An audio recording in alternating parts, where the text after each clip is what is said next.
do your interviews, I'm sure, with inventors, and do you have similar experiences in that regard? You know, it's an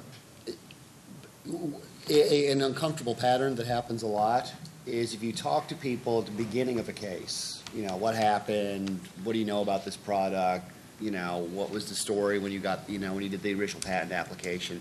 Everyone has a very sunny story that makes themselves look really good.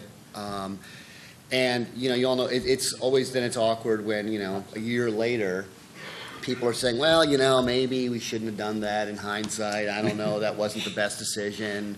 We were really busy with a lot of other stuff, and I don't really know exactly why we did it that way. That usually happens in deposition, by the way. Yeah, it's happens along the way, and then it's like, and then it becomes, instead of making yourself look good, it becomes, well, it's no big deal.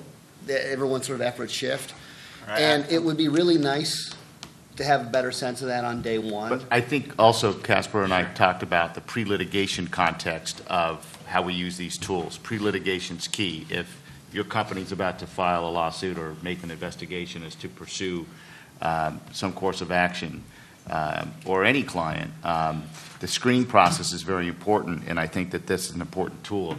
You know, if you can speak to that just a little bit about, you know, as a company decision, we're about to enter into a multi-million-dollar piece of litigation. It'd be nice to know if you had Yeah, the facts. especially, I mean, I think this is true in most places. It is very rare for us to file a lawsuit as a plaintiff. That is a very high-level management decision, and people are going to want a great deal of comfort that we're doing the right thing, that this is going to work out well. And, you know, everyone understands you get a bad ruling. You can lose a case for a lot of reasons that people can understand. But they cannot understand that you lost the case because you were wrong about what our people were going to say, or you were wrong about what the facts turned out to be.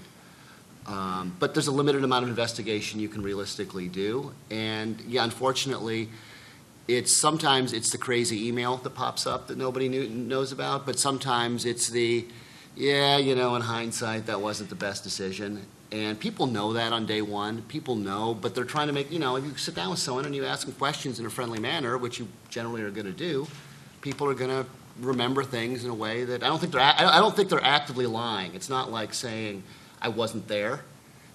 People have a way of remembering things in a way that makes them look good.